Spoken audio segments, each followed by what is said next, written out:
Mar del Plata, provincia de Buenos Aires, República Argentina. Transmite FM 999. 999. Noticias y protagonistas.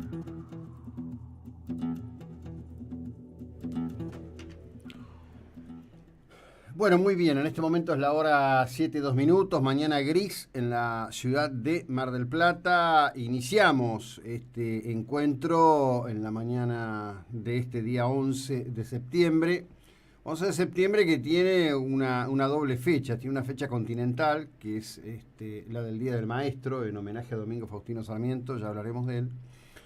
Y tiene otra fecha que está en el mundo contemporáneo absolutamente con el grado de jornada imborrable, porque es un nuevo aniversario del atentado a las Torres Gemelas y un nuevo aniversario del inicio de una era de literalmente locura y horror que se ha dado a partir de ese hecho en sí mismo, un hecho tremendo de características criminales que fue mucho más allá del atentado a las Torres Gemelas, que quedaron quizás como el símbolo más importante.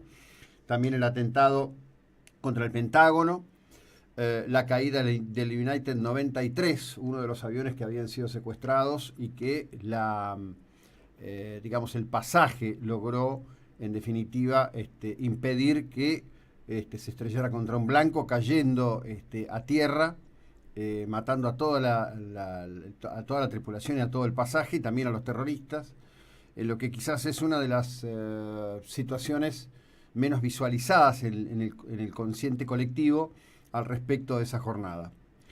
Como cada año que va a llegar la fecha del 11 de septiembre, en Estados Unidos de alguna manera aparece algún nuevo abordaje alrededor de ese día, de ese hecho, de lo que ocurrió en esa jornada y de las consecuencias que se dieron a partir de esa jornada. Pero también hoy es el Día del Maestro, una vez más, en otro año crucial en la República Argentina, con tensión alrededor de la cuestión de la docencia, con tensión al respecto de las cuestiones que tienen que ver con la formación de los docentes, con las jornadas de clase, con la formación de los educandos. Si bien la fecha varía en distintos países, la UNESCO sugiere que el día se celebre el 5 de octubre cada año. En nuestro país es el 11 de septiembre. Nuestra justificación es que es en homenaje a Domingo Faustino Sarmiento, el aniversario de su muerte. Nunca he entendido muy bien por qué en algún momento se eligió que los aniversarios sean en la fecha de la muerte y no del natalicio, ¿no? Yo preferiría celebrar el inicio de la vida de estos hombres extraordinarios que forjaron la República Argentina. Sarmiento nació en lo que eran las Provincias Unidas del Río de la Plata el 15 de febrero de 1811. Fue político, escritor, docente, periodista y militar. Gobernador de su provincia natal, presidente de la Nación, ministro del Interior. Fue el hombre que claramente visualizó que solo una nación de personas educadas, entendidas, podía ser una nación de ciudadanos. Y hoy, en una pieza notable y extraordinaria, porque es una pieza notable y extraordinaria, se revela una carta que Sarmiento escribe a Diego de la Fuente, un médico nacido en Pergamino en 1834, personaje notable también. Se graduó de doctor en medicina en 1858, fue cirujano en los hospitales de Corrientes durante la Guerra del Paraguay, ocupó cargos públicos en la presidencia de Sarmiento. También en la de Sarfield como ministro del Interior. Fue encomendado como superintendente para dirigir la organización y confección del primer censo de población de la República en 1869. Posteriormente Sarmiento le encargó el proyecto de colonización. Fue senador provincial, diputado nacional, miembro del Consejo General de Educación, miembro del Congreso Pedagógico. También hombre que viajó por diversos países. En 1884 tuvo a su cargo la Dirección de Oficina de Tierras y Colonias. Es decir, una personalidad de la época. Lo interesante de lo que vamos a compartir ahora, hoy 11 de septiembre, es esta carta que Sarmiento le dirige a Diego de la Fuente. Más allá, después, hay toda una introducción protocolar propia de la época. Y le dice: deseando llenar cumplidamente su deseo, siento no encontrar algo escrito que pueda con más detalle informarle sobre la organización de los partidos norteamericanos. Le diré lo esencial. Esto tiene que ver con Sarmiento en Estados Unidos, donde hizo una recorrida por las grandes ciudades, también por dos grandes ciudades de Canadá, como son Ottawa y Quebec.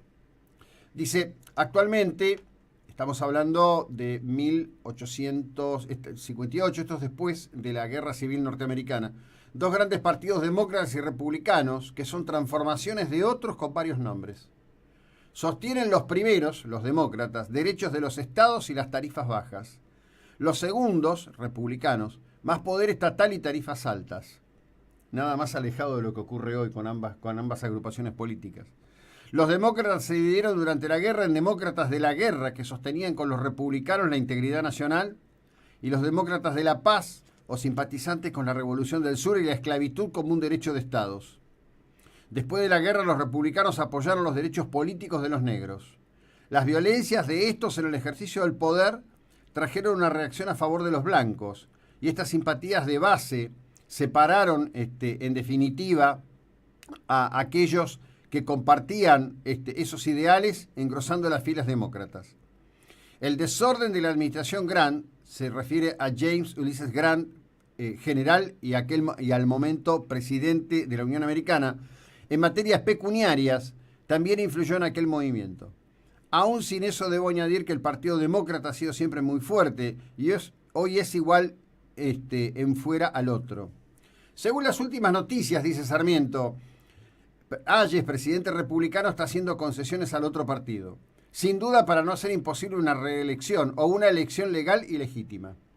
Los estados en sus cuestiones internas tienen las mismas divisiones que las nacionales, pero como las elecciones son reales y por distrito, resultan siempre mayorías y minorías de un mismo estado en la representación nacional entre republicanos y demócratas y los mismos gobernadores.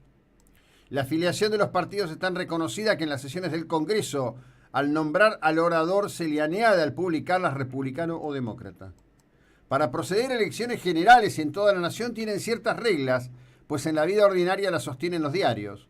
Cuando se acerca la elección del presidente, además de la propaganda por oradores que recorren la nación, se convoca una gran convención del partido para nombrar presidente o candidato. Los republicanos exigen 2/3 de los votos para declarar al nominado, los demócratas la mayoría simple. De cada estado concurre el doble de sus representantes al Congreso. He presenciado, relata Sarmiento, una de estas asambleas. Se inscribe un nombre en la pizarra y se vota en silencio, por bolas blancas o negras. Si no tiene mayoría, se inscribe otro, y así varios, hasta se vuelve al primero contando con que pueda reunir los votos dispersos. Elecciones hizo así el Partido Demócrata, hasta nombrar al peor de todos, a saber el que más resistencia suscitaría en el partido dominante y que salió en efecto por el pueblo, que no quería llevar reacción al extremo. Los hombres públicos en funciones toman parte de los trabajos electorales. La policía vota en las comisarías, siendo prohibido solo a sus empleados tomar parte de los trabajos y propaganda preparatoria. Por experiencia propia, dice Sarmiento, estoy seguro de que no se trata de parcialidad a la policía, cuya fuerza reprime enérgicamente el desorden. Este es el sistema americano. La experiencia sucesiva viene revelando sus terribles inconvenientes y se piensa para atenuarlas, hacer directa la elección de presidente. Piensen ustedes que esto era en 1865, se debatía en Estados Unidos el voto directo para la elección de presidente. El sistema político norteamericano ha logrado mantener el colegio electoral hasta el día de hoy. La verdad es que hoy el pueblo no elige presidente, sino que los politician, es decir, los que manejan los títeres, imponen un candidato. Algo parecido a lo que aquí tenemos, que el candidato a presidente está de años atrás designado con lo que se llama el jefe del partido. Allá no se designa de antemano, no es por eso seguro que sea el que desea la mayoría, si se dejase votar a cada uno según su voluntad y juicio. El resultado de la práctica es que los politicians que crearon un presidente se creen con derecho a los despojos y a participar de los grandes empleos, y de ahí viene la corrupción administrativa. Me permito ante ustedes repetir este párrafo. El resultado de esa práctica es que los politicians que crearon un presidente se creen con derecho a los despojos y a participar de los grandes empleos, y de ahí viene la corrupción administrativa y el mayor encoro de los partidos. Dícese que Grant no estuvo libre de dicha tutela y que los desórdenes de su administración provenían de dicha causa. En todo caso, dice Sarmiento, creo que las instituciones peligran en Estados Unidos si no se busca remedio al mal. Esto es... Yo no sé qué les pasa a ustedes, pero a mí me resulta escalofriante este texto. En la Revue de Monks hubieron artículos de Molinari y otros que dan luz sobre la organización de los partidos, aunque hecha con severidad, dice, en muchos casos con injusticia. pero el sentimiento público empieza a condenar precisamente la organización que han dado, sometiendo toda divergencia de opinión a asegurar el éxito por el mayor número de votos. También hay discusiones para corregir la Constitución, alargando el término 6 años y prohibiendo la reelección. La aparición de huelga de asalariados presenta otro peligro, pues temen que por el voto del mayor número de asalariados se apoderen estos de la representación, dejando a un lado los viejos partidos políticos. Esto es cuando, comienza el fermento de las ideas del socialismo, del comunismo y la idea del Comintern, ¿no? La idea de la toma del poder por parte de la clase trabajadora. Si estas pobres indicaciones no llenan el objeto de su carta, dice, que sirvan al menos para mostrarle mi deseo de complacerlo con lo que suscribo. Esto era, Sarmiento y su visión de la democracia norteamericana y el funcionamiento de sus instituciones. Me parece que hay elementos que están presentes todavía en la vida de hoy y que, por supuesto, se dan de patadas con la mirada, las más de las veces romántica, que en general los argentinos aún hoy suelen tener de la realidad política y administrativa de los Estados Unidos del norte de América. La verdad que la carta es un hallazgo. Hablando de cartas, te quiero contar algo. Dicen que las 2 cartas que se secuestraron en el allanamiento que se hizo en el sur, en Calafate, la carta de San Martín a O'Higgins, y la otra documentación, con la documentación sobre la historia penal de Irigoyen, fueron compradas por Cristina o por Néstor, no se sabe, en el mercado negro. Lo interesantísimo, es que en esa carta San Martín le dice claramente a O'Higgins que el gobierno de Rosas lo persigue, y lo persigue a través de la persecución a su yerno, el marido de Merceditas. Muy interesante la carta, ya la vamos a compartir. Me preguntan acá si esta carta la vamos a publicar en Noticias y Protagonistas. Sí, la vamos a publicar en un ratito para que la puedan tener y puedan acceder. Esto es parte de un trabajo que hizo el investigador e historiador Diego Lotártaro, ¿no? La verdad que hoy hay varias cosas de Sarmiento que queremos compartir. Por supuesto, la realidad dice que hoy habrá una subasta de letes. Hay varios artículos hablando de la cuestión obviamente presente de la economía de la República Argentina. En Mar del Plata, recuerden que ya se puede comprar el pan, el denominado pan social. Este es el primer municipio de la provincia de Buenos Aires, diría de la Argentina, que llega a un acuerdo así con las asociaciones de panaderos. Te cuento esto, después lo voy a ampliar. Clarence, el financista de Kirchner, confesó coimas por 30 millones de pesos para el plan Sueños Compartidos. Es decir, parte de la estructura para robar era también robarse la plata que iba al programa de Sueños Compartidos. Después lo vamos a comentar con más detalle. 7:15 minutos, mañana gris en Mar del Plata, 6:07 la sensación térmica, la máxima esperada 16 grados. Seguimos en un breve instante.